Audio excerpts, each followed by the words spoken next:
Hello friends, welcome to day trader Telugu and good evening. Sensex 1436 points gain అయ్యి 79,944 దగ్గర close అయితే Nifty 446 points gain అయ్యి 24,189 దగ్గర క్లోజ్ అయింది. వెరస్ బ్యాంక్ నిఫ్టీ 545 పాయింట్స్ గైన్ అయ్యి 51,605 దగ్గర క్లోజ్ అయింది.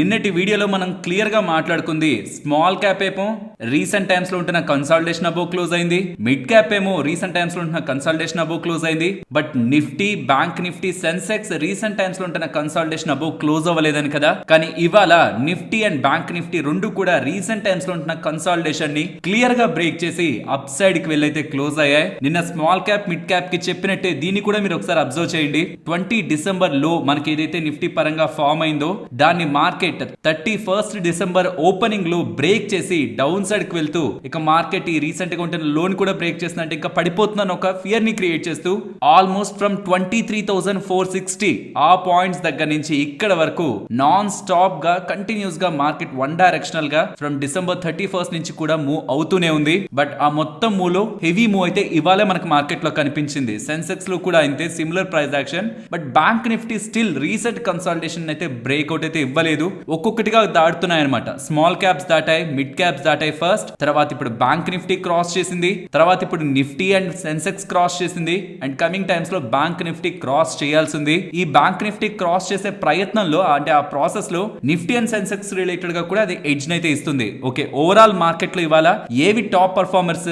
ఆటో స్టాక్స్, అవునా కాదా? నిన్నటి వీడియోలో కూడా మొత్తం మార్కెట్ గురించి మాట్లాడుతూ టాప్ ఫస్ట్ గెయినర్ మీకు Maruti Suzuki, second gainer M&M, ఎందుకు అవి పెరిగాయని చాలా డీటెయిల్డ్ అనాలిసిస్ ని మాట్లాడుకున్నాం. అందులో మారుతి సుజుకి వాళ్ళు మంచి నెంబర్స్ ని పోస్ట్ చేశారు. టూ వీలర్స్ లో ఐషర్ మోటార్స్ వాళ్ళు కన్సిస్టెంట్ గా లేకపోతున్నా ఈసారి the best numbers in the two wheelers post చేశారు. అండ్ ఎంటైర్ ఆటో స్పేస్ నేను అనుకున్న దానికంటే బెటర్ గా వాళ్ళ నెంబర్స్ ని పోస్ట్ చేశారని నిన్న చాలా డీటెయిల్డ్ అనాలిసిస్ నిన్నటి వీడియోలో మనం మాట్లాడుకున్నాం. ఎవరైనా ఆటో స్టాక్స్ ఎందుకు ఇవాళంత పెరిగాయి, దానికి రీజన్ ఏంటో తెలుసుకోవాలంటే నిన్నటి వీడియోని కొంత మీరు అనాలిసిస్ పాయింట్ ఆఫ్ వ్యూలో చూడండి. చాలా డీటెయిల్డ్ గా, చాలా ఎక్స్టెన్సివ్ గా ఉంటుంది అనాలిసిస్ నిన్నటి దాంట్లో. ఎవరైనా మిస్ అయితే ఆటో స్టాక్స్ రిలేటెడ్ గా నిన్నటి వీడియోని కొంత టైం 3-4 మినిట్స్ వాచ్ చేయడానికి ప్రయత్నించండి.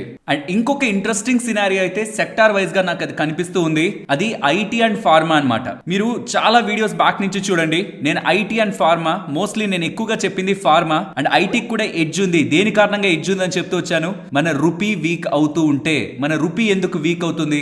రీసెంట్ టైమ్స్ లో నేను మీకు రిపీటెడ్ గా డాలర్ ఇండెక్స్ ని ఎక్కడ చూపిస్తూ వచ్చాను చెప్పండి? 107.8, 108, 108.1 అక్కడ కదా. 108.7 అబోవ్ మీరు ఎప్పుడైనా రీసెంట్ టైమ్స్ లో చూసారా డాలర్ ఇండెక్స్? డాలర్ ఇండెక్స్ రాను రాను ఇంకా స్ట్రెంత్ అవుతుంది. మరి ఎక్కడో ఒక దగ్గర ఆగాలది. ఇదైతే మంచిది కాదు మన మార్కెట్స్ కి, ఎంటైర్ ఎమర్జింగ్ మార్కెట్స్ కి మంచిది కాదు. ఇవాళ మార్కెట్ పెరిగింది కానీ డాలర్ ఇండెక్స్ ఇంతలా పెరగడం మంచిది కాదు. అండ్ బాండ్ డీల్స్ కూడా 4.5, 4.6 దగ్గర రీసెంట్ టైమ్స్ లో కన్సాలిడేట్ అవుతున్నాయి. వెరాస్ డాలర్ ఇండెక్స్ మాత్రం స్లో అండ్ స్లోగా అప్ సైడ్ కి వెళ్తుంది. ఇదే కానీ కంటిన్యూ అయితే వెళ్తే, కమింగ్ టైమ్స్ లో కూడా జరుగుతూ వెళ్తే మన రూపీ 86, 87 కూడా వీక్ అవుతుంది. రూపీ పెరగడం, వీక్ అవడం అనమాట. అంటే ఒక డాలర్ కి 80 రూపీస్ ఇస్తుంటే ఒక టైంలో ఇప్పుడు ఒక డాలర్ కి 87 రూపీస్ మనం ఇవ్వాల్సి వస్తుంది. అంటే మనం వీక్ అయినట్టే కదా, డాలర్ స్ట్రాంగ్ అయినట్టు కదా. దీని కారణంగా ఎవరికి లాభం ఉంటుంది? రూపీ వీక్ అయి డాలర్ స్ట్రాంగ్ అయితే ఆబ్వియస్లీ ఇండియా నుంచి ఎవరైతే ఎక్స్పోర్ట్స్ చేస్తారో సర్వీసెస్ రూపంలో ఐటీ కంపెనీస్ కానీ, టాబ్లెట్స్, ఫార్మాసిటికల్స్ రూపంలో ఫార్మా కంపెనీస్ కానీ దీని కారణంగా లాభం ఉంటుంది.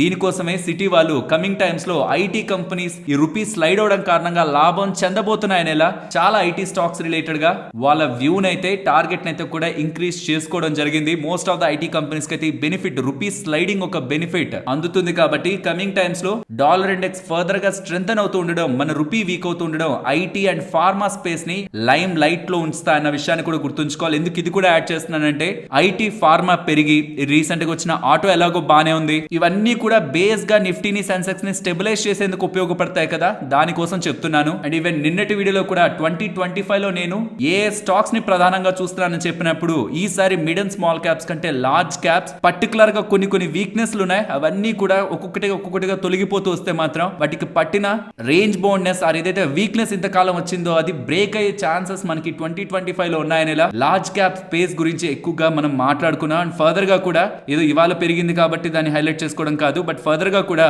ఇప్పటి వరకు మీరు ఎప్పుడు కూడా మొత్తం మార్కెట్ లో దాని వెనక పరిగెత్తడం చూడరు కదా. బ్యాంక్స్ వెనక పరిగెత్తారని, ఆటోస్ వెనక పరిగెత్తారని, ఫార్మా వెనక, ఐటీ వెనక, లార్జ్ క్యాప్ స్టాక్స్ వెనక పరిగెత్తడం సోషల్ మీడియాలో కూడా మీరు వినుండరు కదా. బట్ 2025 లో వింటారు. చాలా మంది వీటి గురించే మాట్లాడతారు, ఎఫ్ఎంసీజీ కంపెనీస్ గురించే మాట్లాడతారు. మోస్ట్లీ లార్జ్ క్యాప్స్ గురించే మీకు అనాలిసిస్లు, మార్కెట్ మార్కెట్ లో డిస్కషన్స్ ఎక్కువ నడుస్తాయి, నోట్ చేసి ఉంచండి. కాబట్టి ఆన్ కమింగ్ టైమ్స్ కూడా లార్జ్ క్యాప్స్ రిలేటెడ్ గా ఫోకస్ ఉండబోతుంది compared with mid and small caps అన్న విషయాన్ని మనం చూడాలి. అంటే అక్కడ పెరగదని కాదు, ఇది కూడా నిన్నటి వీడియోలో చెప్పాను, వాటి కంటే లార్జ్ క్యాప్స్ లో ఎక్కువ కంఫర్ట్ ఉంది present. So most of the funds కూడా లార్జ్ క్యాప్స్ ని 2025 లో ఫోకస్ చేసే అవకాశం అయితే నాకు ఎక్కువ కనిపిస్తూ ఉంది. వైల్ మన అనాలిసిస్ ఎలా ఉంటాయి మీకు బాగా తెలుసు, పెరిగితే పాజిటివ్, పడితే నెగిటివ్ కాదు, పెరిగినా సరే నెగిటివ్స్ ఇంకా మార్కెట్ లో ఉన్నాయి. డాలర్ ఇండెక్స్ పెరగడం ఐటీకి ఫార్మాకి మంచిదేమో, మొత్తం మన ఇండియాకి మంచిది కాదు. రూపీ స్లైడ్ అయిపోవడం మన ఎంటైర్ ఇండియన్ మార్కెట్స్ కి మంచిది కాదు. అదొక కన్సర్న్ ఉంటే బాండ్ ఈల్డ్స్ కూడా సుమారుగా 4.5 4.6 దగ్గరగా ఉన్నాయి. ఒకవేళ ఇవి ఫ్యూచర్ లో 4.6 4.7 4.8 వెళ్తున్నాయి అనుకోండి, నో డౌట్ మీరు ఆ పాయింట్ లో ఎఫ్ఐఎస్ రిలేటెడ్ గా బిగ్ సెల్ నెంబర్ నే చూస్తారు. ఆ టైంలో ఖచ్చితంగా మన మార్కెట్స్ రిలేటెడ్ గా సెల్లింగ్ ప్రెషర్ ఉంటుంది. డాలర్ ఇండెక్స్, ఈ బాండ్ డీల్స్ ఎప్పుడైతే మీకు కూల్ ఆఫ్ అవుతాయో, అంటే ఈ 4.54 కాస్త 4.4 4.3 ఎప్పుడు వస్తుందో ఖచ్చితంగా ఆ పాయింట్ లో మీరు 24,800 25,000 మార్క్ ని ఆల్రెడీ చూసుంటారు. ఇవి కొంత స్లైడ్ అవడం ఎఫ్ఐఎస్ రిలేటెడ్ గా ఫ్లోస్ అయితే మారుస్తాయి. నిన్నటి వీడియోలో కూడా చెప్పాను, వాళ్ళ రిలేటెడ్ గా ఉంటే ఈ సెల్ వాల్యూని సీరియస్ గా చూడొద్దు, చాలా వీక్ నెంబర్స్. మీకు వీక్ అని ఎలా చెప్పాలి నిన్నటి అడుగుతున్నారు మన వాళ్ళు కూడా, మీరేమో వీక్ నెంబర్స్ లో వాల్యూమ్స్ అంటున్నారు, దాన్ని కొంచెం డిఫైన్ చేయండి అని. నిన్న మీరు చూడండి ఎఫ్ఐఎస్ ఒక బై వాల్యూ ఎంత 1237 crore, సెల్ వాల్యూ ఎంత 3000 crore కదా. మీరు అదే మనీ కంట్రోల్ లో ఎఫ్ఐడిఐ అని చెప్పి జస్ట్ గూగుల్ చేస్తే మనీ కంట్రోల్ అని కొడితే మీరు ఈ వెబ్సైట్ కి వస్తారు. అక్కడ డిసెంబర్ మంత్ లాస్ట్ మంత్ తీసుకుందాం, ఇది క్లిక్ చేస్తున్నా. జస్ట్ మీరు ఎఫ్ఐఎస్ కి సంబంధించి ఎంతకి యావరేజ్ గా బై చేశారు, ఎంతకి యావరేజ్ గా సెల్ చేశారనే డేటాను చూడండి. ఇదేమో ఎఫ్ఐఎస్ యావరేజ్ గా బై చేసిన డేటా, ఇదేమో ఎఫ్ఐఎస్ యావరేజ్ గా సెల్ చేసిన డేటా. యావరేజ్ నెంబర్ మీకు మినిమం 10,000 crore అబౌవ్ ఉందా లేదా? మినిమం. అప్పుడప్పుడు తగ్గుతుంది, అప్పుడప్పుడు పెరుగుతుంది. 30,000 crore దగ్గరికి వెళ్ళిన సందర్భాలు ఉన్నాయి, 5,000 6,000 కి వెళ్ళిన సందర్భాలు ఉన్నాయి. ఇలా యావరేజ్ గా మీరు చూస్తే పైనుంచి కిందకి చూస్తే ఈజీగా 13,000-14,000 crore దగ్గరగా వాళ్ళ బయింగ్ అండ్ సెల్లింగ్ నెంబర్స్ కనిపిస్తుంటాయి అనమాట. సో ఏ రోజులైతే నేను 5,000 6,000 ఆర్ 2,000 3,000 కనిపిస్తుంటుందో ఆ టైమ్స్ లో మీతో ఇలా చెప్తాను, లో వాల్యూమ్స్ తో జరిగింది. వాళ్ళ volumes in the sense actually అది మీకు వాల్యూమ్స్ అని కూడా రిప్రజెంట్ చేయకూడదు, లో క్వాంటిటీస్ లో జరిగింది ఆర్ లో అమౌంట్స్ తో ఇవాళ ఎఫ్ఐఎస్ ట్రేడింగ్ జరిగింది అనేలా చెప్పాలి. కానీ వాల్యూమ్స్ అని కూడా ఎందుకు అంటున్నానంటే, అమౌంట్ తగ్గిందంటేనే ప్రాబబుల్లీ మీకు అక్కడ వాళ్ళ నెంబర్ ఆఫ్ పార్టిసిపేషన్ కూడా తగ్గుంటుంది. కాబట్టి చాలా light and thin volumes and price తోనే ఆ రోజు మూవ్ అయింటుంది. కాబట్టి కాంబినేషన్ లో మీకు ఈజీగా అర్థం కావాలని అలా చెప్తున్నాను. సో లోయెస్ట్ వాల్యూస్ తో ఎప్పుడైతే నాకు కనిపిస్తుందో, లో వాల్యూస్ ఆర్ లో వాల్యూమ్స్ ఆర్ లో క్వాంటిటీస్ తో ఆ రోజు ఎఫ్ఐఎస్ ఉన్నారు. కాబట్టి ఆ నెంబర్ ని పెద్దగా ఇంపార్టెంట్ గా చూడొద్దు అనేది మనం అండర్లైన్ చేసుకుంటూ ఉంటాం మన అనాలిసిస్ లో. అండ్ నిన్న కూడా మనకి 1,700 crore ఎఫ్ఐఎస్ సెల్ చేశారని మనం నెగిటివ్ గా చూడాల్సిన నీడ్ లేదు. అది నిన్న వీక్ నెంబర్స్ ఉన్నాయి, ఇక్కడ ఇవాళ వచ్చే నెంబర్స్ ని ప్రైమరీగా చూడాలి. And as per today price action market లో సెకండ్ హాఫ్ లో కనిపించిన ఈ స్ట్రెంత్ రీసెంట్ డేస్ లో మీకు ఎప్పుడైనా కనిపించిందా? జస్ట్ బ్యాక్ వెళ్ళండి, లాస్ట్ 20 days 30 days కూడా వెళ్ళండి. ఇవాళ కనిపించిన స్ట్రెంత్, డే ఎండ్ వరకు కనిపించిన స్ట్రెంత్ రీసెంట్ డేస్ లో కనిపించలేదు. కాబట్టి ఐ థింక్ ఇవాళ ఎఫ్ఐఎస్ సెల్ సైడ్ పెద్దగా ఉండరు, ఉంటే బై సైడే ఉండడానికి ఛాన్సెస్ ఉన్నాయని లెట్స్ ఆ డేటా వచ్చాక కూడా నేను మీకు అప్డేట్ చేస్తాను. ఆటో సేల్స్ డేటా బాగుంది. GST collections almost 1.77 lakh crore దగ్గరగా వచ్చాయి, 7.3% దగ్గరగా పెరిగాయి. And most important thing, 2,34,000 contracts దగ్గరగా ఎఫ్ఐఎస్ షార్ట్ సైడ్ పెట్టుకున్నారు. హైయెస్ట్ షార్ట్స్ అనమాట రీసెంట్ టైమ్స్ లో, ఆల్మోస్ట్ 86% దగ్గరగా షార్ట్స్ ఉన్నాయి. ఈ పాయింట్ లో ఒకవేళ షార్ట్ కవరింగ్ పాసిబుల్ అయితే ఎఫ్ఐఎస్ ఖచ్చితంగా షార్ట్స్ ని కవర్ చేసుకునే సినారియో కానీ డెవలప్ అయితే ఇవాళ యాక్చువల్ గా షార్ట్ కవరింగ్ మూవ్ కూడా ఉండొచ్చు. 24 అబోవ్ వెళ్తుందని అయితే ఎవరు అనుకోలేదు కదా. రీసెంట్ టైమ్స్ లో ఆ హై దగ్గరికి వెళ్ళి వచ్చేసేది. సో ఎప్పుడైతే అది జరిగిందో నాకు తెలిసి ఇవాళ షార్ట్ కవరింగ్ మూవ్ కూడా మార్కెట్ లో ప్లే ఉండొచ్చు. సో ఇది కూడా మనకి ఇంకా ఎడ్జ్ ఉంది, 86% దగ్గరగా షార్ట్స్ ఉండడం. సో ఒకవేళ రేపటికి కూడా ఆల్మోస్ట్ 80% షార్ట్స్ 82% షార్ట్స్ తో కంటిన్యూ అవుతున్నారు అనుకోండి, ఇంకా షార్ట్స్ అలానే సిస్టమ్ లో ఉంటున్నట్టు ఫర్దర్ గా కూడా ఏదైనా ఒక సినారియోలో మార్కెట్ ఏమాత్రం పైకి పెరుగుతున్నా ఆ షార్ట్స్ అన్ని కవరే. ఇంకా మార్కెట్ ని పైకి ప్రొపల్ చేయడానికి, పైకి తీసుకువెళ్ళడానికి కూడా ఈ షార్ట్స్ ఎఫ్ఐఎస్ ఒక షార్ట్స్ మనకి కంఫర్ట్ అయితే ఇస్తాయి. అండ్ మార్కెట్ పరంగా లాంగ్ టర్మ్ వ్యూ నాకు తెలిసి ఒక్కసారి కూడా మనం కమింగ్ మంత్స్ లో మార్కెట్ వీక్ గా ఉంటది అనుకోలేదు. కమింగ్ టైమ్స్ లో మార్కెట్ బెటర్ అవుతుంది అనేది నా ఒపీనియన్. ఇక్కడ నుంచి మార్కెట్ ఒకవేళ కమింగ్ టైమ్స్ లో ఈ బాండ్ డీల్స్ కారణంగా కానీ డాలర్ ఇండెక్స్ కారణంగా కానీ పడిందంటే, మీ దగ్గర డబ్బులుండి ఏ లెవెల్స్ కి వచ్చినప్పుడు పెడితే మంచిదని మీకు ఒకవేళ డౌట్ ఉంటే 2 months బ్యాక్ చేసిన ఈ క్రాష్ అని మీకు thumbnail లో ఉంటుంది, ఆ వీడియోలోకి రండి. సుమారుగా 35 minutes దగ్గరకు వచ్చి క్లిక్ చేస్తే మీకు లెవెల్స్ వస్తాయి. రీసెంట్ టైమ్స్ లో మీరు అబ్జర్వ్ చేయండి, ఇక్కడికి వచ్చిన ప్రతిసారి ఆల్మోస్ట్ November 20 కూడా వచ్చినప్పుడు దానికి ముందు మనం ఆ వీడియోని అప్లోడ్ చేసాం. ఈ జోన్స్ దగ్గరికి ఎప్పుడైతే 23,500 to 23,300 ఈ జోన్స్ దగ్గరకు వచ్చినప్పుడు వీలైతే ఆ లెవెల్స్ దగ్గర మనం డబ్బులు పెట్టడానికి ప్రయత్నించాలి. కమింగ్ టైమ్స్ లో అది కూడా బ్రేక్ అయ్యి డౌన్ సైడ్ కి వెళ్తుంటే నెక్స్ట్ వెయిట్ చేసి 22,500 to 22,700 ఆ లెవెల్స్ లో మనం ఫర్దర్ గా డబ్బుల్ని పెట్టుకోవడానికి ప్రయత్నించాలి. అది తప్పితే లాంగ్ టర్మ్ లో వెల్త్ క్రియేట్ చేసుకోవాలనుకున్న వాళ్ళు నెగిటివ్ గా మన మార్కెట్ ని చూడాల్సిన నీడ్ లేదు. ఇంకా అది కూడా బ్రేక్ అయితే మరి అక్కడి నుంచి కూడా మార్కెట్ పడుతూ ఉంటే దాని తర్వాత మాట్లాడతాను. అప్పుడు ఉన్న సినారియోస్ ని, అప్పుడు ఉంటున్న ప్రైస్ లెవెల్స్ ని మాట్లాడుకొని ఇంకెంత దూరంలో మనకి ఇంపార్టెంట్ లెవెల్స్ ఉన్నాయో తెలుసుకుందాం. అక్కడికి వెళ్తున్నప్పుడల్లా మనం కొని పెట్టుకున్నాం అనుకోండి, ఆలోచించండి, మార్కెట్ పడినప్పుడు, బాగా పడినప్పుడు మనం ఇంపార్టెంట్ సపోర్ట్స్ దగ్గర అంతా కొని పెట్టుకుంటే ఫ్యూచర్ లో మార్కెట్ సడన్ గా పెరుగుతున్నప్పుడు మన పోర్ట్ఫోలియోస్ ఎంత రకంగా అభివృద్ధి చెందుతాయని నాదైతే అదే సినారియో. మార్కెట్ లో డబ్బులు పెట్టాలన్నప్పుడు ఇంపార్టెంట్ లెవెల్స్ ఏంటో చూసుకుంటాను. ఆ లెవెల్స్ దగ్గరకు వస్తున్నప్పుడు నేను ఏదైనా స్టాక్స్ ని వాచెస్ లో పెట్టుకుంటే దాంట్లో డబ్బులు పెట్టుకుంటాను. అండ్ ఈవెన్ బర్న్స్టీన్ వాళ్ళ రిపోర్ట్ కూడా నిన్న మార్కెట్స్ క్లోజ్ అయ్యాక వచ్చింది. వాళ్ళు ఏం చెప్తున్నారో చూడండి, స్క్రీన్ ముందు పెడుతున్నా. ఇక్కడ నుంచి కమింగ్ టైమ్స్ లో మార్కెట్ ఒక టార్గెట్, నిఫ్టీ ఒక టార్గెట్ వీళ్ళు 26,500గా చూస్తున్నారని, నెక్స్ట్ 1-2 క్వార్టర్స్ లో మన మార్కెట్ ఒక లార్జ్ క్యాప్ స్టాక్స్ పరిగెత్తడం స్టార్ట్ చేస్తాయని, India present entire Indian markets bottom out అయ్యాయని, అంటే ఇప్పటి వరకు పడ్డాయి కదా కొంచెం, దాని కారణంగా బాటమ్ అవుట్ అయ్యాయని, ఈ స్మాల్ క్యాప్స్, మిడ్ క్యాప్స్ ఇవన్నీ కొంత ఎక్కువ ఎక్స్పెన్సివ్ గా ఉన్నాయి, కానీ Nifty 50 and large cap stocks related గా స్టిల్ పెరగడానికి ఛాన్సెస్ ఉన్నాయని, ఇదంతా బుల్ కేస్ అంటే పాజిటివ్ గా వీళ్ళు చెప్తున్నారనమాట. In the worst case market పడినా 22,000 వరకు వెళ్తుంది. But most of the chances next 1-2 quarters లో, అంటే 1 క్వార్టర్ అంటే 3 months, 2 క్వార్టర్స్ అంటే 6 months, నెక్స్ట్ 6 months లో ప్రెసెంట్ బేస్ ఫార్మ్ చేసుకొని ఇక్కడి నుంచి మార్కెట్ పెరగడానికి ఛాన్స్ ఉందనేలా బర్న్స్టీన్ వాళ్ళ ఒపీనియన్. ఇది లాంగ్ టర్మ్ కి. బట్ షార్ట్ టర్మ్ కి వచ్చేసరికి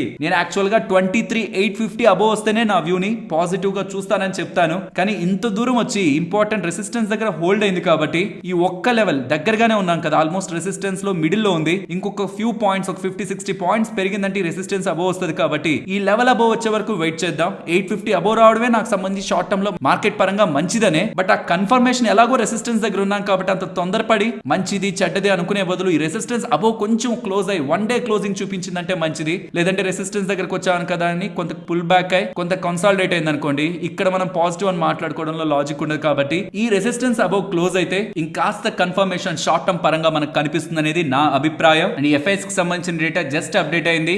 ఎఫ్ఐఎస్ 1506 crores, నియర్లీ 1507 crore దగ్గరగా బై సైడ్ అయితే మనకు కనిపిస్తున్నారు. ఆల్మోస్ట్ 13-14 ట్రేడింగ్ సెషన్స్ అనుకుంటా, ఇఫ్ ఐఎమ్ నాట్ రాంగ్. అక్కడి నుంచి కంటిన్యూస్ గా సెల్ చేస్తున్న వాళ్ళు బై సైడ్ కి అయితే కనిపిస్తున్నారు విత్ గుడ్ వాల్యూమ్స్. నేను చెప్పాను కదా వీక్ గా కాదు, 10,000 crore అబోవ్ దగ్గరగా బై అండ్ సెల్ ఉంది కాబట్టి ప్రాపర్ వాల్యూమ్స్ ఆర్ వాల్యూ తో మార్కెట్ లో వాళ్ళ రిలేటెడ్ గా బై నెంబర్ కనిపిస్తుండడం, ఇది మనం సీరియస్ గా తీసుకోవచ్చు. ఇది కంటిన్యూటీ కని వెళ్తూ ఉంటే మార్కెట్స్ రిలేటెడ్ గా ఇది ఒక మంచి పరిణామంగా మనం చూడాలి. ఇప్పటి వరకు వాళ్ళ రిలేటెడ్ గా రెసిస్టెన్స్ ఉంది మన మార్కెట్స్ కి, ఇప్పుడు వాళ్ళ నుంచి ఆ రెసిస్టెన్స్ తొలగుతున్నట్లయితే అది మన మార్కెట్స్ కి మంచిది. ఫ్రెండ్స్, ఇలా మార్కెట్ లో ఉంటున్న ఎంటైర్ డేటాను అనాలిసిస్ చేస్తూ ఇలా కంటెంట్ ని ముందుకు తీసుకురావడానికి మేం పెట్టిన ఎఫర్ట్స్ మీకు వాల్యుబుల్ గా అనిపిస్తూ ఉంటే మన వీడియోని తప్పకుండా లైక్ చేయండి. ఫ్రెండ్స్, మార్కెట్ అప్డేట్స్ మాట్లాడుకునే ముందు ఈ ఇంపార్టెంట్ అప్డేట్ గురించి జాగ్రత్తగా గమనించండి. ఎలా ఒక చిన్న డీల్ వేల కోట్లలో కంపెనీలకి, కంపెనీ షేర్ హోల్డర్లకి నష్టాన్ని గురి చేస్తుందో మీకు అర్థమవుతుంది. ఇవాళ మనకు ఒక ఇంపార్టెంట్ అప్డేట్ వచ్చింది. నావీ ముంబైకి సంబంధించిన బిగ్గెస్ట్ ఇండస్ట్రియల్ ల్యాండ్ ని జైకాప్ వాళ్ళు, అంటే వాళ్ళదే కాదు కంప్లీట్ గా, జైకాప్ వాళ్ళదే కాదు కంప్లీట్ గా, బట్ వాళ్ళు కూడా అందులో వాటాదారులు అనమాట.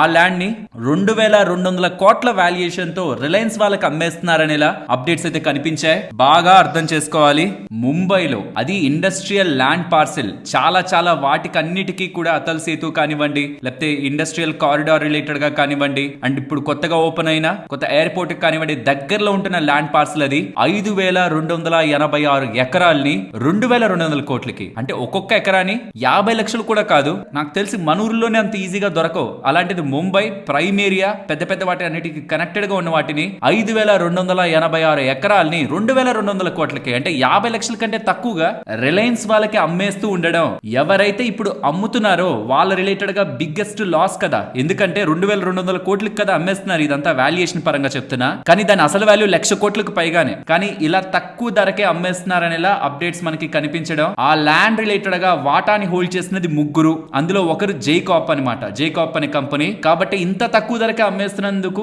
వాళ్ళు ఏదైతే ఎక్స్చేంజెస్ కి, జైకాప్ వాళ్ళు ఎక్స్చేంజెస్ కి చెప్పారో, ఈ విషయం రాగానే బయటికి రాగానే స్టాక్ ఇవాళ 20% దగ్గరగా లోయర్ సర్క్యూట్ లో ఎండ్ అయిపోయింది. ఇప్పుడు అర్థమైంది కదా జే కార్ప్ ఎందుకు పడింది, ఇది రిలయన్స్ కి ఏ రకంగా మంచిదనేది. ఇంకొంచెం డీటెయిల్స్ లోకి వెళ్దాం. ఈ 5,286 ఎకరాలు ఉన్నాయంటున్నానా, ల్యాండ్ పార్సల్ అంటున్నానా, అందులో జే కార్ప్ వాళ్ళకి సుమారుగా 32% దగ్గరగా వాటా ఉంది. ఇంకొక 33% వాటా దగ్గరగా రిలయన్స్ వాళ్ళ దగ్గర ఉంది. సుమారుగా ఇంకొక 35% వాటా దగ్గరగా స్కిల్ ఇన్ఫ్రా అని, SKIL ఇన్ఫ్రా అని ఇంకొక కంపెనీ దగ్గర ఉంది. అది బ్యాంక్రప్ట్ అయిపోయింది అనమాట, NCLT లో ఉంది. ఇక NCLT లో వాళ్ళ దగ్గర నుంచి డబ్బులు ఎక్స్పెక్ట్ చేసిన బ్యాంక్స్ కి, క్రెడిటర్స్ కి, వాళ్ళందరికీ కూడా ఈ ఒక డీల్ వీళ్ళతో ఒక బిగ్ ఇంపాక్టే కలుగుతుంది. బట్ ఏదైతే 32% వాటాని హోల్డ్ చేస్తున్న ఈ జేకాప్ వాళ్ళు ఉన్నారో 1,00,000 కోట్ల వాల్యుయేషన్ అనుకుందాం. ఈ మొత్తం ల్యాండ్ 32% వాళ్ళు హోల్డ్ చేస్తుంటే చాలా హ్యూజ్ పోర్షన్స్ లో షేర్ హోల్డర్స్ కి ఒక ల్యాండ్ అసెట్ ఉందిలే, ఆ ల్యాండ్ అసెట్ ని బట్టి కూడా వాల్యూ చేసుకుందాం అని కూడా ఈ కంపెనీలో ఇన్వెస్ట్మెంట్ చేసిన వాళ్ళు ఉంటారు కదా. ఇప్పుడు ఆ మొత్తం వాల్యూని 50 లక్షల కంటే ఒక తక్కువలోనే ఒక్కొక్క ఎకరాన్ని చూసుకొని 2,200 కోట్లకి రిలయన్స్ కి అమ్మేస్తున్నారు అంటాం.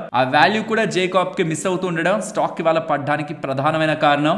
అర్థమైంది కదా. ఈ మొత్తం ల్యాండ్ ఒక ఓనర్షిప్ ఎవరి దగ్గర ఉందంటే మీకు స్ట్రక్చర్ చెప్తున్నాను. ఈ మొత్తం ల్యాండ్ ఒక ownership Dronagiri infrastructure private limited వాళ్ళ దగ్గర 74% దగ్గరగా వాటా ఉందన్నమాట. ఎంటైర్ ల్యాండ్ ఒక వాటా 74% ఈ ద్రోణగిరి ఇన్ఫ్రాస్ట్రక్చర్ ప్రైవేట్ లిమిటెడ్ వాళ్ళ దగ్గర ఉంది. అది ఈ అర్బన్ ఇన్ఫ్రాస్ట్రక్చర్ హోల్డింగ్స్ అనే కంపెనీది అనమాట.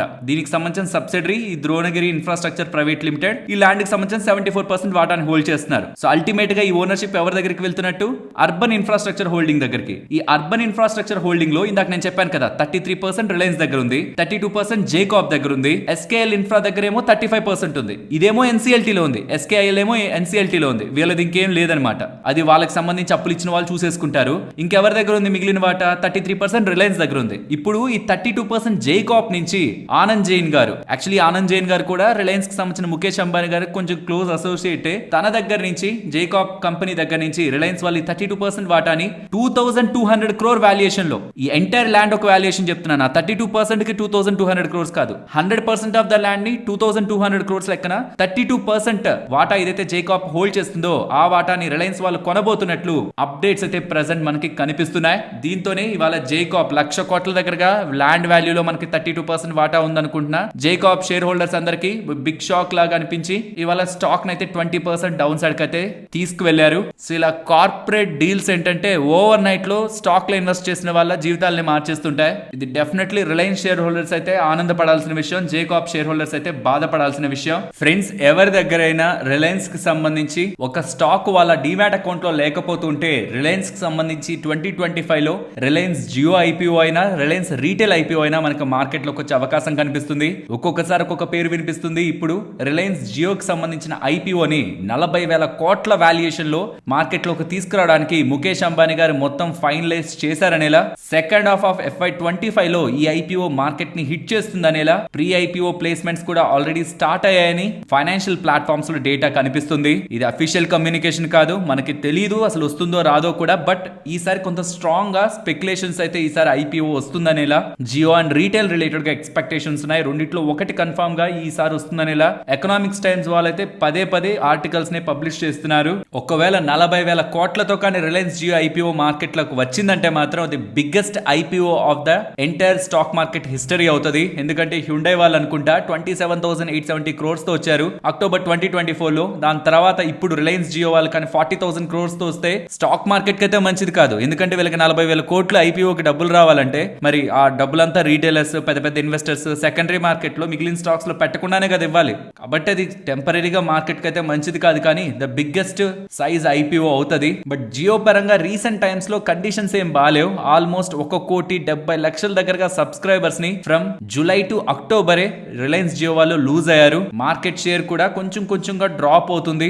బట్ స్టిల్ వాళ్ళు మార్కెట్ లీడరే. అండ్ దీంట్లోనే అగ్రెసివ్ కాంపిటీషన్ కానివ్వండి, ARPU average revenue per user పరంగా 4G అండ్ 5G యూజర్స్ ఒక ఎడిషన్ పరంగా అండ్ గవర్నమెంట్ దగ్గర నుంచి వచ్చే రెగ్యులేషన్ రిస్క్, ఇవన్నీ కూడా ఈ టెలికాం కంపెనీస్ కి ఉంటున్న threat factors. But next tariff hike చేయడం అండ్ క్రాస్ సెల్లింగ్ ఆపర్చునిటీస్, ఇవన్నీ వీళ్ళ రిలేటెడ్ ఉన్న అడ్వాంటేజెస్. సో ఎవరి దగ్గరైనా ఈ కంపెనీ డిమాట్ అకౌంట్ లో లేకపోతే ఒక్క స్టాక్ ఉంచుకోవడానికి ప్రయత్నిస్తే షేర్ హోల్డర్ కేటగిరీ కానీ వీళ్ళు ఇస్తుంటే మనం దానికి ఎలిజిబుల్ అవుతాం. ఫ్రెండ్స్, ఇలా న్యూస్ అప్డేట్స్ ని అనాలిసిస్ చేస్తూ మీ ముందుకి కంటెంట్ తీసుకురావడానికి మేం పెడుతున్న ఎఫర్ట్స్ మీకు వాల్యుబుల్ గా అనిపిస్తూ ఉంటే మన వీడియోని తప్పకుండా లైక్ చేయండి. నెక్స్ట్ డాక్టర్ అగర్వాల్ కంపెనీ గురించి మాట్లాడుకోవాలి. లాస్ట్ 6 months లో బాగా పెరిగింది కదా, ఇవాళ కూడా ఒక 8% దగ్గరగా పెరిగింది. ప్రధానమైన కారణం ఇక్కడ మీరు గమనించండి, టీపీజీ వాళ్ళు అలాగే టెమసెక్ వాళ్ళు వీళ్ళిద్దరూ బ్యాక్ చేస్తున్న డాక్టర్ అగర్వాల్స్ హెల్త్ కేర్ వాళ్ళకి సెబీ ఒక ఐపీఓ అప్రూవల్, ఐపీఓకు వెళ్ళండి అనేలా అప్రూవల్ వాళ్ళకి లభిస్తూ ఉండడం, దాంట్లో షేర్ హోల్డర్ కేటగిరీ ఉంటూ ఎవరెవరైతే ఈ అగర్వాల్ ఐ హాస్పిటల్ రిలేటెడ్ గా ఒక్క స్టాక్ ని హోల్డ్ చేస్తుంటారో వాళ్ళకి షేర్ హోల్డర్ కేటగిరీలో ఐపీఓని అప్లై చేసే అవకాశం ఇస్తూ ఉండడం. కమింగ్ టైమ్స్ లో ఒకవేళ ఈ doctor Agarwal health care related గా మీరు ఐపీఓని అప్లై చేయాలనుకుంటే ఈ ఒక్క స్టాక్ మన డిమాట్ అకౌంట్ లో ఉంటే షేర్ హోల్డర్ కేటగిరీలో ఆర్హెచ్పి ఫైలింగ్ నాటికి ఎలిజిబుల్ అవుతాం. 500, 1000, 2000 ఉంటున్న స్టాక్ కాదు, 7,000 రూపాయల దగ్గరగా ఉంటున్న stock. But share holder category వాళ్ళ అండర్ లో నుంచి వస్తున్న ఈ డాక్టర్ అగర్వాల్ హెల్త్ కేర్ ఐపీఓకి ఉందన్న విషయాన్ని అయితే మెన్షన్ చేయాలనుకుంటున్నాను. అండ్ ఇవాళ పెరగడానికి కూడా ప్రధానమైన కారణం అదే. ఈ ఐపీఓలో ఒక్క షేర్ ని పెట్టుకుంటే షేర్ హోల్డర్ కేటగిరీకి వెళ్ళొచ్చని. ఇక్కడ స్క్రీన్ పైన ఉంటున్న ఇమేజ్ ని మీరు జాగ్రత్తగా గమనిస్తే ఖచ్చితంగా షాక్ అవ్వాల్సిందే. యూజువల్ గా జిఎస్టీ అండర్ లో ఎవరు రిజిస్టర్ అవుతూ ఉంటారు? కొంచెం పెద్ద పెద్ద వ్యాపారాలు చేసే వాళ్ళందరూ. కానీ మీరు బయట రోడ్ సైడ్ పానీపూరీలు అమ్మేవాళ్ళు, దోశలు అమ్మేవాళ్ళు అండ్ ఇంకా చాలా బిజినెస్లు చేసే వాళ్ళని మీరు అబ్జర్వ్ చేస్తే ఏమొస్తుందిలే వాళ్ళకి ఇన్కమ్ అని పెద్దగా అనుకుంటారు కదా. కానీ కోట్లల్లో సంపాదించే పానీపూరి వాళ్ళు కూడా నార్త్ సైడ్ చాలా మంది ఉన్నారనమాట. అండ్ చాలా చాలా చిన్న చిన్న చిరు వ్యాపారాలు పెట్టుకునే వాళ్ళు కూడా డ్యూ టు దేర్ పాపులారిటీ లక్షల్లో ఇన్కమే వాళ్ళు సంపాదిస్తూ ఉంటారు. కానీ వాళ్ళ మీద ఎప్పుడు జిఎస్టీలని ట్యాక్స్లని వాళ్ళు ఎవరు పెద్ద పట్టించుకోరు. కానీ ఈ మధ్య కాలంలో ఏమైంది? క్యూఆర్ కోడ్ స్కానర్ ని పెట్టడం, ఫోన్ పేలు చేయమండం, వీటన్నిటితో అఫీషియల్ గా వాళ్ళకి ఎంత డబ్బులు బ్యాంక్ అకౌంట్ లో పడుతుందో ట్యాక్స్ వాళ్ళకి అర్థం అవడం స్టార్ట్ అయింది. ఇప్పుడు ట్యాక్స్ అఫీషియల్స్ దగ్గర నుంచి మీరు ఇంత బిజినెస్ చేశారు, మీకు ఇంత ఇన్కమ్ బ్యాంక్ లో పడింది, మరి ఎందుకు మీరు జిఎస్టీలో లేరనేలా 30 B2C చిన్న చిన్న వ్యాపారులకి ట్యాక్స్ ఎవేషన్ కింద జిఎస్టీ డిపార్ట్మెంట్ వాళ్ళు నోటీసులను పంపించారనేలా డాక్యుమెంట్స్ అయితే కనిపిస్తున్నాయి. సో ఎవరైనా మీకు తెలిసిన వాళ్ళు చిన్న చిన్న వ్యాపారాలు చేస్తూ యూపీఐ ద్వారా మిగతా పేమెంట్ మెథడ్స్ ద్వారా డబ్బుల్ని కలెక్ట్ చేస్తుంటే ఆన్లైన్ లో ఖచ్చితంగా 20 లక్షలకు పైబడిన తర్వాత కొన్ని దాంట్లో అయితే 20 లక్షల లిమిట్ కూడా ఉండదు. But minimum to minimum case 20 lakhs పైబడిన తర్వాత వాళ్ళు జిఎస్టీకి రిజిస్టర్ అవ్వాల్సిందే. సో దట్ వాళ్ళు ఎక్కడి నుంచి అయితే సామాన్లు కొంటూ ఉంటారో వాళ్ళ దగ్గర నుంచి జిఎస్టీని వీళ్ళు కలెక్ట్ చేసి అంటే ఇన్పుట్ ట్యాక్స్ క్రెడిట్ లా తీసుకొని వీళ్ళు జిఎస్టీ ఫైలింగ్స్ ని చేసుకోవాల్సి ఉంటుంది అనమాట. మెజారిటీ ఆఫ్ వ్యాపారాలు చేసే వాళ్ళు ఇది ఫాలో అవ్వాల్సిందే ఒక సర్టైన్ లిమిట్ తర్వాత. మీకు తెలిసిన ఫ్రెండ్స్ అండ్ ఫ్యామిలీ మెంబర్స్ ఎవరైనా చిన్న చిన్న బిజినెస్లు చేస్తూ పెద్ద మొత్తంలో వాళ్ళకి కానీ రెవెన్యూస్ ఆన్లైన్ లో పడుతూ ఉంటే మాత్రం, బికాస్ ఈ మధ్య చాలా చూస్తుంటారు కదా యూట్యూబ్ చాలా వాటిల్లో కూడా చిన్న చిన్న బిజినెస్లు చాలా పెద్ద మొత్తంలో రన్ చేసిన వాళ్ళు ఉన్నారు. వాళ్ళు జిఎస్టీ అండర్ లో లేకపోతుంటే మాత్రం ఫ్యూచర్ లో ఇలా నోటీసులు ఎదుర్కొని పెనాల్టీలు భారీ మొత్తంలో పే చేయాల్సి వస్తుంది. కాబట్టి రూల్స్ ప్రకారం వెళ్ళడం మంచిది. నెక్స్ట్ ఆల్మోస్ట్ 2 hours అని చూపిస్తుంది. అంటే నియర్లీ మార్కెట్ క్లోజ్ అయ్యాకైనా ఉండాలి, లేకపోతే క్లోజింగ్ పాయింట్ లో అయినా ఉండాలి. ఆ పాయింట్ లో సెబీ దగ్గర నుంచి జీ ఎంటర్టైన్మెంట్ కి ఒక నెగటివ్ అప్డేట్ అయితే కనిపించింది అనమాట. జీ ఎంటర్టైన్మెంట్ కి సంబంధించిన పునీత్ గోయింకా గారు గతంలో వీళ్ళ రిలేటెడ్ గా ఉన్న కొన్ని ఇర్రెగ్యులారిటీస్ కి మేము పే చేసేస్తాం, దీనికి మేము సెటిల్మెంట్ చేసేసుకుంటాం సెబీతో అన్నారు. యూజువల్ గా సెబీ రిలేటెడ్ గా ఏమవుతుందంటే ఎవరైనా తప్పు చేశారనుకోండి, సర్టైన్ పోర్షన్ ఆఫ్ మనీని మేము చేసిన తప్పుని అంగీకరించరు, అలానే రిజెక్ట్ కూడా చేయరనమాట. అంటే మేము కరెక్ట్ అని చెప్పరు, రాంగ్ అని చెప్పరు, బట్ మీరు మా మీద ఇలా అంటున్నారు కాబట్టి మీకు ఇంత డబ్బులు ఇచ్చేస్తాం, సెటిల్ చేసుకుంటాం అని చెప్పి అవతల వ్యక్తి సెబీకి డీల్ పెట్టొచ్చు. అంటే దాని అర్థమే తప్పు చేశాము మమ్మల్ని వదిలేయండి అని అలా డీల్ పెట్టుకోవచ్చు సెబీ వాళ్ళతో.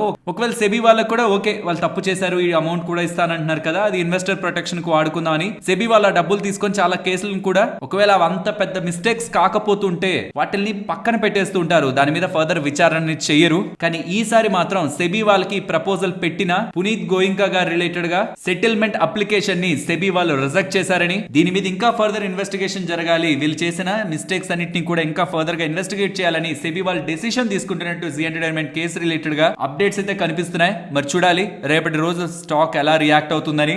నెక్స్ట్ డీమార్ట్ వాళ్ళు మార్కెట్ క్లోజ్ అయ్యాక వాళ్ళ Q3 బిజినెస్ డేటాను అప్డేట్ చేస్తున్నారు. Revenue year on year comparison లో 17.5% పెరిగింది. నెంబర్ ఆఫ్ స్టోర్స్ 387 దగ్గరగా ప్రెసెంట్ వాళ్ళు మెయింటైన్ చేస్తూ డేటాను అయితే రిపోర్ట్ చేస్తున్నారు. సో మనకి రెవెన్యూ అర్థమైపోయింది, మనకు తెలియాల్సింది మార్జిన్స్ అనమాట. దాంతో మనకి ప్రాఫిటబిలిటీ ఎలా ఉంటుందో తెలుస్తుంది. Revenue year on year comparison good growth almost 17.5%. But margins ఎలా ఉంటాయి? మార్జిన్స్ అట్లీస్ట్ స్టేబుల్ గా ఉంటుంటే మంచి నెంబర్స్ ని ఈసారి మనం డీమార్ట్ పరంగా చూడొచ్చు. అండ్ ఇక్కడ నుంచి కొంత time back YS Jaganmohan Reddy గారు తన హయాంలో తీసుకున్న నిర్ణయం, అదాని గ్రీన్ ఎనర్జీ రిలేటెడ్ గా తీసుకున్న నిర్ణయాన్ని ప్రెసెంట్ ఉంటున్న కొత్త ప్రభుత్వం నారా చంద్రబాబు నాయుడు గారు, పవన్ కళ్యాణ్ గారు, బీజేపీ కూటమితో ఏర్పడిన ప్రభుత్వం దాన్ని రద్దు చేస్తుందనేలా గతంలో మనకు కొన్ని వార్తలు వచ్చాయి కదా. అదాని వాళ్ళ పవర్ డీల్ ని ఆమోదించారు, అది వెనక్కి పంపిస్తారు, అది అదాని గ్రీన్ కి నెగిటివ్ అనేలా. కానీ ప్రెసెంట్ ఆంధ్రప్రదేశ్ గౌరవ ముఖ్యమంత్రి అయిన చంద్రబాబు నాయుడు గారు అదాని వాళ్ళ కాంట్రాక్ట్ ని మేము అంగీకరిస్తున్నాం, హానర్ చేస్తున్నాం, మాకేమైనా బలమైన ఆధారాలు కాంక్రీట్ ప్రూఫ్ దొరికిన తర్వాత మేము యాక్షన్ తీసుకుంటాం, కానీ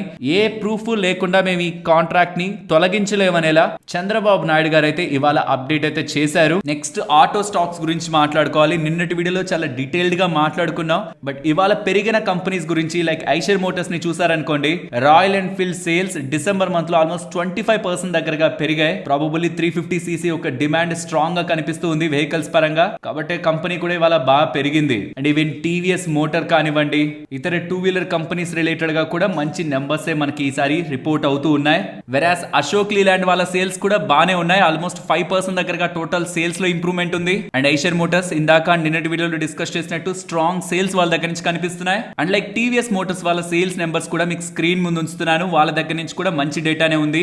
నెక్స్ట్ సిఎస్బి బ్యాంక్ గురించి మాట్లాడుకోవాలి. గోల్డ్ లోన్స్ ఒక ఇంపాక్ట్ అనుకుంటా, చాలా స్ట్రాంగ్ నెంబర్స్ వీళ్ళ దగ్గర నుంచి కనిపిస్తున్నాయి. డిపాజిట్స్ 28%, అడ్వాన్సెస్ పర్టికులర్ గా గోల్డ్ అండ్ గోల్డ్ జ్యువెలరీకి అగైనెస్ట్ గా 36% దగ్గరగా గ్రో అయ్యాయి. ఎక్స్ట్రాడినరీగా స్ట్రాంగ్ గా సిఎస్బి బ్యాంక్ నెంబర్స్ అయితే డిపాజిట్స్, అడ్వాన్సెస్, స్ట్రాంగ్ మొమెంటం అయితే కొనసాగింది. నెక్స్ట్ ఐటీసీ హోటల్స్ గురించి మాట్లాడుకోవాలి. ఈ మధ్య కాలంలో మనం అనుకుంటున్నది ఏంటి, 110 దగ్గరగా వచ్చిందంటే company stock price hotels delist అయ్యాక వచ్చేది ఓ మంచి ప్రైస్ లో అబ్బా బాగుంది కదా ప్రైస్ అనుకునే దగ్గర వస్తున్నట్టు 150, 160 దగ్గరికి వెళ్ళిపోతుందంటే ఓకే మార్కెట్ లో ఉన్న పాజిటివిటీ అంతా ఇంక్లూడ్ చేసుకుని వస్తున్నట్టు. నోమురా వాళ్ళు ఏం చెప్తున్నారు చూడండి, ఏకంగా 200 నుంచి 300 దగ్గరగా లిస్ట్ అవుతుంది అంటున్నారు. ఇలా కానీ వచ్చిందంటే ప్రతి ఒక్క బ్రోకింగ్ వాళ్ళ ఎస్టిమేట్స్ ని బ్రేక్ చేస్తూ 60,000 కోట్ల మార్కెట్ క్యాపిటల్ కి దగ్గరగా మార్కెట్ లోకి వచ్చి లిస్ట్ అవుతున్నట్టు. మార్కెట్ లో ఏదైనా జరగచ్చు అనమాట. మరి చూడాలి ఐటీసీ హోటల్స్ ఏ మేరకు లిస్టింగ్ లోకి వెళ్తుందా అని. అండ్ January 6th దీని రిలేటెడ్ గా రికార్డ్ డేట్ అనే విషయం మనం గుర్తుంచుకోవాలి.